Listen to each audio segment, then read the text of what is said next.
no redos. That's what the president has to say about Bob Mueller testifying to Congress. I'm Tom Hansen with more on the mounting pressure in the nation's capital. And here in Montana, learn how a new bill waiting for the governor's signature will drastically change Montana's medical marijuana business and how patients get access to the drug. Good morning to you. We're at 6:29 and welcome to your Monday. Chet Lehman, Missy O'Malley with you here. Matt Elwell has our forecast in just a few moments. Our top story for you here, Special Counsel Robert Mueller should not testify before lawmakers on Capitol Hill, according to President Trump. CBS's Tom Hansen has more now on why the president has suddenly changed his mind on this subject. President Trump has reversed course, now insisting Special Counsel Robert Mueller should not testify before Congress. On Friday, the president said that he'd leave Mueller's testimony up to his Attorney General William Barr, who was asked about it last week by the Senate Judiciary Committee. I've already said publicly I have no objection to him. But yesterday, the president rejected that stance, tweeting, quote, Bob Mueller should not testify, no redos for the Dems. Earlier in the day, both Democrats and Republicans took to the Sunday morning political shows, saying they're eager to hear from the author of the 448-page investigation. He is the fact witness here. He was the one that conducted the investigation over 2 years, spending well over $30 million, had all the assets in place with a grand jury and everything. He's the one that is the central figure here. On Fox News Sunday, House Judiciary member Democrat David Cicilline said that a tentative date of May 15th has been set for Mueller to testify. The White House has so far indicated they would not interfere with Mr. Mueller's attempts to testify. We hope that won't change. Cicilline later clarified on Twitter that, quote, nothing has been agreed to yet, and that a date had only been proposed but not yet accepted. Tom Hansen, CBS News, New York. Now, House Judiciary Committee Chairman Jerry Nadler has, meantime, given Attorney General William Barr until today to deliver an unredacted version of the report. Nadler says if the full report is not delivered, he'll move forward with an effort to hold Barr in contempt of Congress. More on CBS This Morning coming up at 7 o'clock on that topic. Certainly. Yep. Well, we're starting off, like you said, chilly but not cold. No, it's pleasant. Temperatures are really not warming up a whole lot during the first half of the week. It's the second half of the week that we start to see things get better. I'm good with that. There you go. Get better. Temperature-wise, we're all right. We're into the 30s. There are a few passing showers that are showing up on radar, so don't be surprised to see a drip or drop on your windshield. I just don't think it's going to be an overwhelming chance for today. Better chances later in the week. Look for daytime highs today to be into the mid-50s, a slight breeze that'll keep things a little cool. But we do have warmer weather on the way. We're, of course, going to talk more in depth about that in just a few minutes. Thank you for that, Matt. Now 6:32 in Billings. 2 pedestrians were hit by vehicles within less than 24 hours. A woman was struck and killed late Saturday night near the intersection of King Avenue and 48th Street West. According to Montana Highway Patrol, a vehicle traveling east while the roads were dry when it hit and killed a 42-year-old woman. That crash reported at 11:20 p.m. It is not clear yet if the driver was detained or ticketed. We were told they were not injured. And the current legislation session has closed, and bills have made their way to Governor Steve Bullock's desk to be signed. One of those bills is Senate Bill 265 to revamp medical marijuana programs in Montana. DN's Marcus Boyer finds out what this would mean for the state. When Montana's medical marijuana program first debuted in 2004, it unfortunately had some difficulties. Kind of just the Wild West. Everybody was advertising where they wanted to. Doing whatever they wanted to with absolutely no oversight. With the passing of Senate Bill 333 back in 2017 and the current passing of Bill 265, there have been a lot of revisions to the program that tackle different elements. The most noticeable change being the untethering of patients from only having one caregiver while placing a 5-ounce limit patients can buy each month. The state will have a system set up of all the providers who are in their tracking system.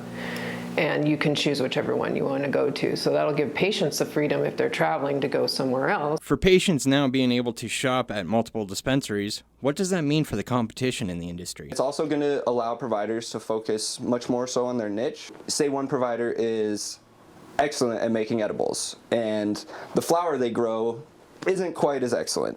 It's going to allow them to focus much more so on just edibles. In 2018, the total sales in the medical marijuana program reached $45 million, With the tax being raised back to 4% to fund the program, where exactly is all the excess revenue going? As the bill is written right now, everything that exceeds above and beyond that is going to go into alternative pain management resources. So, helping with this opioid epidemic that's going on everywhere. Just educating people that, not only cannabis is out there, but there are a lot of other holistic alternative methods to alleviate yourself. One aspect that hasn't changed is the restrictions on advertising, prohibiting the industry from advertising in any medium, including electronic. Something the providers don't necessarily agree with. Liquor stores are allowed to advertise. Tobacco and liquor companies are both allowed to advertise.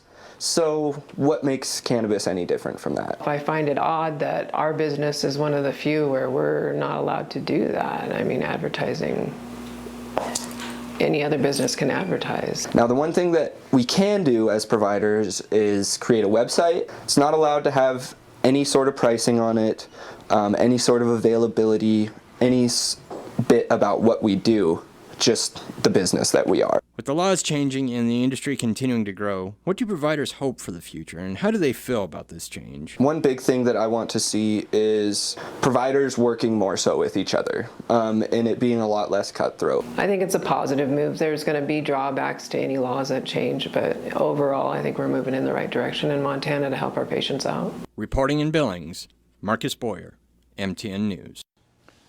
Marcus tells us if signed by the governor, that bill would go into effect July of 2020. And new technology at the Billings Clinic is making life for some laboring moms a little bit easier.